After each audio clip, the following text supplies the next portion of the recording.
position to trust anybody. This isn't a trust game. This is a mechanics. If the mechanics don't stack up, you don't get your money. So because we don't want, this is where the third world country is really bad. Every country bad the same thing. You're going to have to sharpen your pencil, put it into a bid, and see what happens. I don't need you to bid. We're going to hire a team of people, of experts, that are going to identify all the different technologies, like a portfolio of technologies, so we already know what the best of the best is, right? And we have the money to change.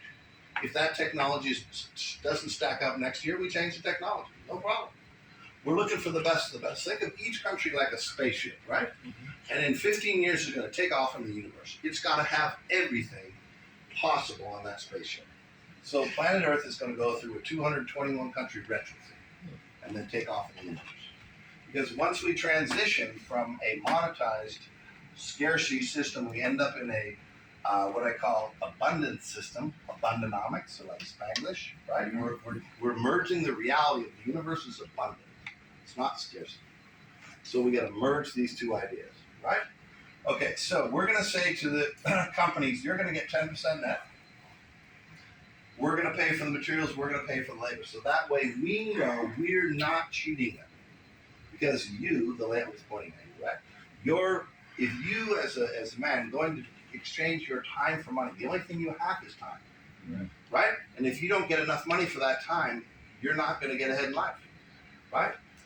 So we got to protect these people. Materials, we can't screw around with that, right? So then think of this now. The farmers are the most vulnerable people. Like that's why Bill Gates is buying up all the farmland, right? Because he can. He's got the money, right? What are the Chinese doing? They're buying up all the farmland worldwide. They're saying, oh, we're going to run out of food. Not in our program, right?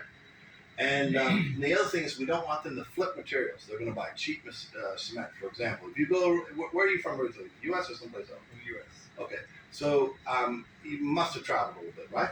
So if you go to the Bahamas or you go to DR, Dominican Republic, these countries, you look at the houses, Philippines, the buildings are black. Why? Because cement is the wrong material. Traditional cement in those hot climates is the wrong material. Hempcrete, for example, is a great alternative with many, many alternatives used that are stronger, can last 400-mile-an-hour winds, and they would never get mildew, for example, right? Okay, so now we have a 90% left over. So we're saying to the country, we're going to reinvest the 90% into the social